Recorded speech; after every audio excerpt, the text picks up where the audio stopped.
Hi everyone नमस्ते। आज मु बनैबी एटा हला दला खेचुड़ी पई राइस दला खेचुड़ी बनैबी आउ कंदमूल आलू गोटे रेसिपी बनैबी आलू आलू मटर मटर छुई को नेकी गोटे बनैबी नड़िया रस को देखी गोटे भल डिश बनैबी आउ एटा हला मिक्स भेज बनैबी। तो भिडियोटी को फास्ट टू लास्ट जाए देखापी आपण मानक अनुरोध रहा मझी जमा भी स्किप करेंगे ना। जदि भिडियोटी आपण मानक भल लगे ताहले लाइक शेयर सब्सक्राइब करदे।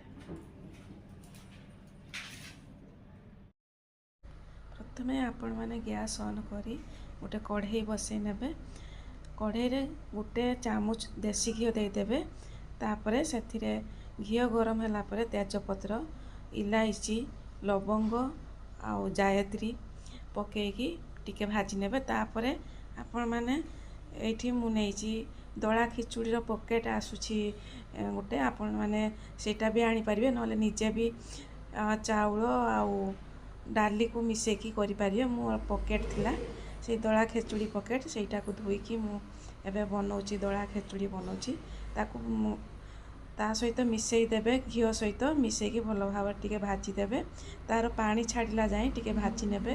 तापर सेपटे देखो मु गैस रे आलू बसई देली एपटे पुणी चाउल टिके भाजी गला परे तापर पानी मु देदेली जेतिकी चाउल नेइथली तार डबल पानी देली। तापर देखंतु कंदमूल आलू को मु सिझेकी रखिकी ताकू चुपा छड़े नेली छड़े सारा परे तापर आपण माने पीस पीस करके काटी देबे आपण मानक पसंद रे आपण माने काटी परिबे। एटा पूरा स्पेशल भेज थाली एमिति आपण माने कंदमूल सिंपल खाइबा को धर इच्छा हेनी यही भाया आपण माने बनेकी खाई परिबे बहुत टेस्टी लागिबो। देखंतु मु कंदमूल को काटी नेली तापरे मु मिक्स भेज बनैया पई सब परिबा को एमिति काटी नेबी। एबे फूल कोबी की टिके काटी नेली एमती बड़ बड़ साइज आपण माने रखी परिबे। तापरे बीन्स काटी नेली बीन्स को भी आपण माने टिके बड़ बड़ साइज करिकी काटी नेबे। देखंतु बीन्स काटी नेली आपण माने आपण मानकर पसंद रे सब परिबा नै परिबे। आउ मो पाखरे जेतिकी परिबा थिला मु सेही परिबा सब को मिसेकी मिक्स भेज आज मु बनैबी आउ सेटा पुणी बिना प्याज रसुण रे पूरा सात्विक आहार।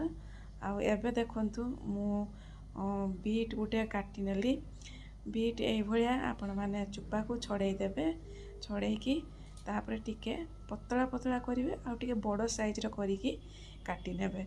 देखंतु मु काटी नेली बीट्स पकेबे निहाती कलर भी भल आसीबो आउ टेस्ट भी भल लागिबो। मिक्स भेज रो बीट्स गुटे निहाती पकेबे। तापरे गाजर देखंतु मु एठी दुईटा गाजर नेइथली गाजर को आपण माने काटिकी तार चोपा को छड़े नेबे छड़े सारला परे सेही भलिया लंबा लंबा साइज रे आपण माने काटी नेबे। देखंतु मु एबे काटी नेली आपण माने आपण मानको पसंद रे जेमिति परिबा थिबो सेही भलिया सबु परिबा को नेबे। एबे मोर गाजर कटा सरिला तापरे मु एबे कैप्सिकम नेइछि कैप्सिकम को देखंतु सेही साइज रे बड़ बड़ साइज रे मु काटी नउछि। कैप्सिकम जदि आपण मानको पाखरे थिबो आपण माने कैप्सिकम पके परिबे भल। तापरे आलू मु एठी दुईटा आलू को नेछि छोट छोट आलू को मध्य नेकी काटी देछि। एबे मोर परिबा सब कटा सरी गला तापरे देखंतु जो आलू मु सिझेई थिली एबे आलू सब सिझी जाइछि। तापरे पुणी मु आ गोटे कढ़ारे गैस ऑन करिकी कढ़ा बसई नेली पुणी सेथिरे घी देदेली घी देकी जीरा पकई देली तापरे तेजपत्र पकई देली कंचा लंका को काटिकी रखिथिली सेटा मध्य पकई देली पकईकी टिके एपट सेपट करिकी भाजी देली भाजी देला परे टिके जस्ट हळदी पकई देबे हळदी पकई सारा परे जो कंदमूल आलू आपण माने काटिकी रखिथिबे सेटा मध्य पकई देबे।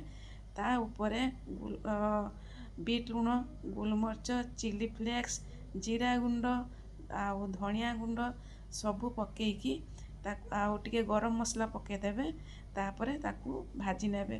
ବହୁତ ବଢ଼ିଆ ଟେଷ୍ଟ ଆସିବ। କନ୍ଦମୂଳ ଆଳୁ ଏବେ ଆଗରୁ ଯେମିତି ମିଠା ଲାଗୁଥିଲା ଏବେ ସେମିତି ଆଉ ଏତେ ମିଠା ଲାଗୁନି। ଏମିତି କରିକି ବନେଇକି ଖାଇଲେ ବହୁତ ବଢ଼ିଆ ଟେଷ୍ଟ ଆସିବ।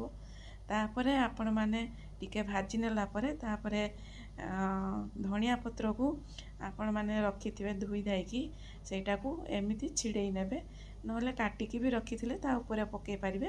ମୁଁ ଡାଇରେକ୍ଟ ଏମିତି ଛିଡ଼େଇ ଦେଲି ତା ଉପରେ। ତାପରେ କନ୍ଦମୂଳ ଆଳୁ ହେଇଗଲା। ତାପରେ ଏପଟେ ଦେଖନ୍ତୁ ମୁଁ ଯେଉଁ ଖେଚୁଡ଼ି ବସେଇଥିଲି ଦଳା ଖେଚୁଡ଼ି ସେଇଟା ମଧ୍ୟ ସ୍ଲୋ ଫ୍ଲେମ୍ରେ ବସେଇଥିଲି, ସେଇଟା ମଧ୍ୟ ହେଇଯାଇଛି। ତାପରେ କନ୍ଦମୂଳ ଆଳୁ ବି ଆମର ହେଇଯାଇଛି। ତାକୁ ଆମେ ଏବେ ଅନ୍ୟ ଏକ ଥାଳିକୁ ଟ୍ରାନ୍ସଫର୍ କରିଦେବା। ତାପରେ ଦେଖନ୍ତୁ ପୁଣି ଆଉ ଥରେ କଢ଼ାଟା ବସେଇ ନେଲି। ଏବେ କନ୍ଦମୂଳ ଆଳୁ ହେଇଯାଇଛି।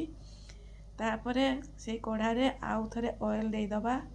ଅଏଲ୍ ଦେଇ ସାରିଲା ପରେ ଯେଉଁ ଭେଜିଟେବୁଲ୍ ସବୁ କାଟିକି ମୁଁ ରଖିଥିଲି ସେଇଗୁଡ଼ା ସବୁ ପକାଇଦେବି।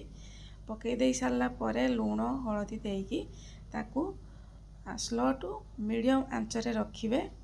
ରଖିକି ତାକୁ ଟିକେ ଭାଜି ନେବେ କମ୍ ତେଲରେ। ମିକ୍ସ ଭେଜ୍ ଆପଣମାନଙ୍କର ପୁରା restaurant style mix veg ବନିଯିବ।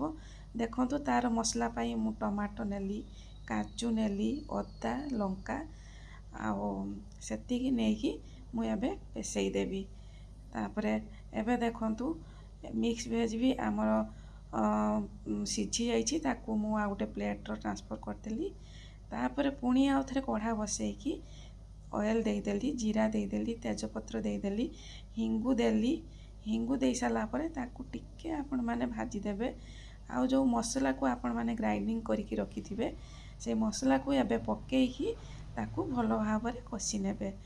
Tomato ବି ତା ସହିତ ମିଶାଇଥିବେ, ମୁଁ ଭୁଲିଗଲି କହିବା ପାଇଁ।